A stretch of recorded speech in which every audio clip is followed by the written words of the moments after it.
Hey everybody, and welcome back to Retro Dando. In today's quick tip, I'm going to show you how to set up the Eden emulator. A lot of the Nintendo Switch emulators have been removed from their sources. Eden seems to be the only one that is left standing. If anybody wants to get on that right now, I would suggest that they download it and get it set up. First step, we're going to head over to the Obtainium GitHub. Link will be in the description, and you can add it to your Obtainium. I have a guide of how to add Obtainium onto your system if you need to, but also if you head over into the eden-mu.dev, you'll be able to download the emulator directly. In this video, I'm not going to show you any gameplay because I don't want to have a copyright strike, if that's to be honest. I'll just show you how to set up the emulator and then you can get your own games going. First of all, we download it as we've done. Here, we open up Eden and we'll grant some permissions. So the keys, again, unfortunately I can't really tell you where to get the keys from, but if you use your very helpful friend Google, it will show you the exact place to get them from. I find Firmware 19.0 works the best, but also you can kind of use whichever firmware you'd like to use. There's some updated ones that play the more recent games. This one seems to play everything for me. The encryption keys are missing, so we'll get that. There's the firmware installed. Now the keys are installed. Now we'll show where our games are. Emulation, ROMs, Switch, use this folder. Okay. We're on the main screen of Eden. You're given a carousel view, whereas I like to stick it on grid, compact grid, which I find the best, or list, which is okay, but I like to see those big icons. You're going to head over into the settings, so you head over controls, player 1. I always auto map the controller first, just makes it a little bit easier. Sometimes the Xbox input doesn't show up, so sometimes it's better to have the retro controller shown up, and you can just double check that your buttons are correct.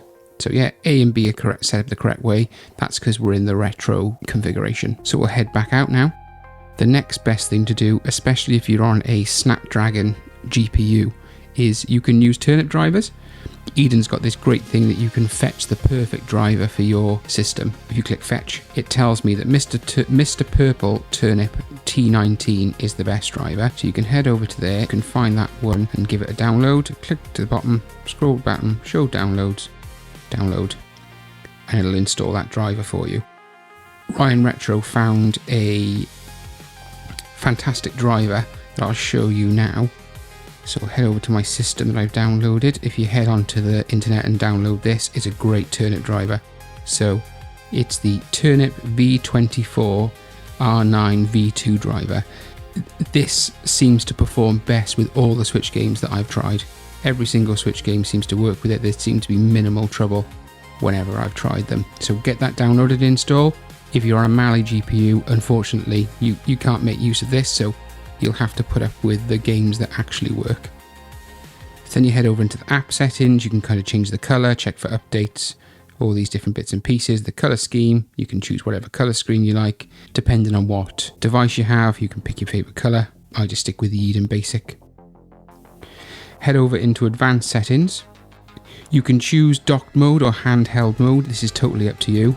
Depending on the device, if you have a Snapdragon GPU like the G2 Gen 2 or G3 Gen 2 even, whatever one you might have, you can probably play most games in docked mode. But if you have something like a Retro Pocket 5, the GPU isn't quite as powerful, so some games you may need to run in standard mode. You can head into the graphics down here. You can then choose your resolution. Again, I just keep it as standard because that's what the Switch was made for. And if you head right down into the hacks, you can use asynchronous shaders. And if you put that on, sometimes that stops a bit of the stutter. It really just depends on the game really and how hard that game is to run. If you wanted to add an update to a game file that you already have, if you're not using the condensed files, which I've shown in a previous guide, which I'll link to below in the description, if you press and hold the game, it gives you some in-game settings, so you can change the GPU driver if it doesn't work for this certain game. You can raise up and down the resolution, so you can have per game settings, essentially what I'm trying to say. So if you click that, you could choose a different GPU driver. If you click your add-ons, you can see the update is already added to this because I've used a combined ROM. But if you had a different ROM and you didn't have the combined ROMs and you had an update that you wanted to install, you click install, you update the DLC, and you add it to this system, and you can turn it off or on, and that will just automatically update the system. The one downside to doing it this way is the install file will install to your internal storage. If you have a smaller storage device and wanted to maximize your space, you probably want to condense the ROMs together like I've shown you in my other guide. Again, linked below in the description. So again, I think that's everything that you need to kind of get it going. It's a really simple emulator to get it going. Once you've got your keys and your firmware, it's super easy to get going.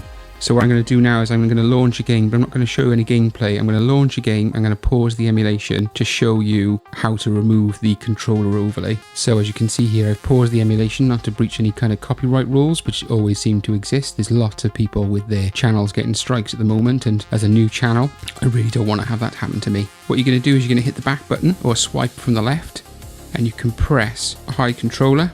The controller disappears, and you've also got at the top, you've got some other overlay options. You've got the performance stats overlay and the device info. I probably wouldn't have the device info, but I do quite like having the frames per second on the left to show how the game's performing. If the game's performing well, maybe you can bump it up to 1080p, and if it's not performing very well, maybe you can scale it down and drop it down to the 720p setting. So guys, I hope that's been really helpful. I know that was a really quick tip, but it's just for people who are a bit unfamiliar with Eden. Maybe you've used Citron in the past, even though they're very, very similar, because they're just forks of Yuzu in the end of the day. Any comments, please leave them below. I'm always around to help, and so are the community. They're usually quite helpful. But hope you can get set up, and hope you enjoy your games. Anyway, dudes, thanks for joining. Catch you guys in the next one. Cheers, dudes.